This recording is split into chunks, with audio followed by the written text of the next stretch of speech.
मंत्रालय के committee room में मेरे साथ उपस्थित श्रीमान मानिक शाह जी, मुख्यमंत्री त्रिपुरा, श्री विप्लव देव जी, पूर्व मुख्यमंत्री त्रिपुरा, त्रिपुरा मोर्चा के स्थापक अध्यक्ष प्रद्युत जी, विपक्ष के नेता अनिमेश जी, त्रिपुरा से आए हुए मंत्रीगण और संगठन के सभी पदाधिकारीगण, विधायक,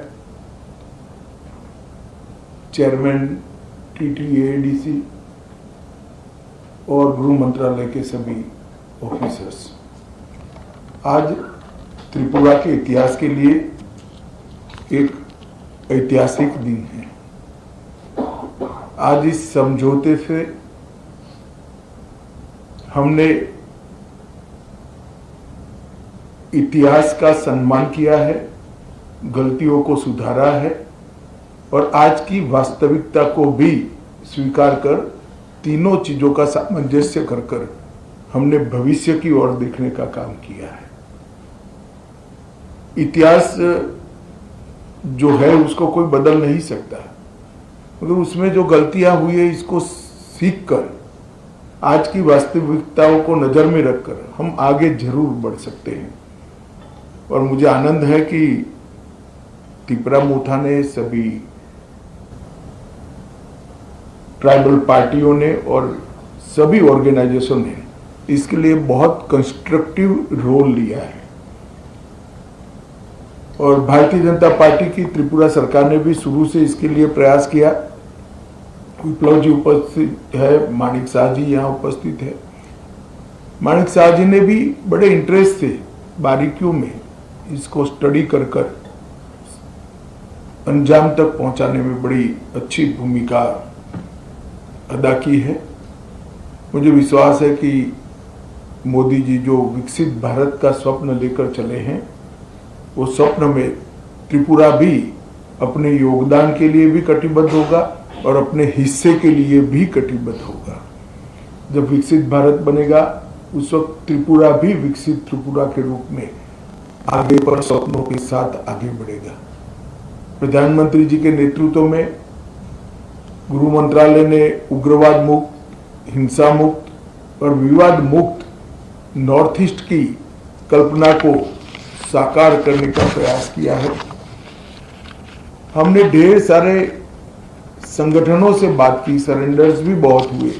करीब करीब 10,000 लोग हथियार छोड़कर मेन स्ट्रीम में आए हैं और इसी के कारण आज नॉर्थ ईस्ट में विकास का एक माहौल बना है। ब्रू रियांग का समझौता हो या सीमाओं का समझौता हो, शुरुआत उसकी त्रिपुरा से ही हुई थी और ये टर्म में अब क्योंकि हम चुनाव में जा रहे हैं, अंतिम समझौता भी त्रिपुरा का हो रहा है।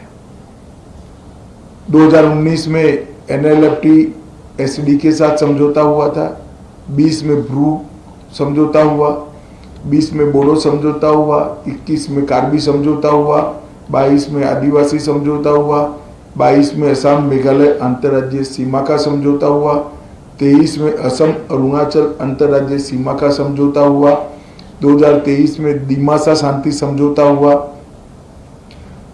2023 में UNLF का समझौता हुआ और 2023 में ही उल्फा का समझौता हुआ और अब ये समझौता हो रहा है। तो कुल मिलाकर 11 अलग अलग प्रकार के सीमाओं से जुड़े हुए, अपनी पहचान से जुड़े हुए, अपनी संस्कृति और भाषा के लेकर संघर्ष करने वाले सभी के साथ सामंजस्य पूर्वक बात कर हमने संघर्ष को समाप्त करने की दिशा में काम किया है।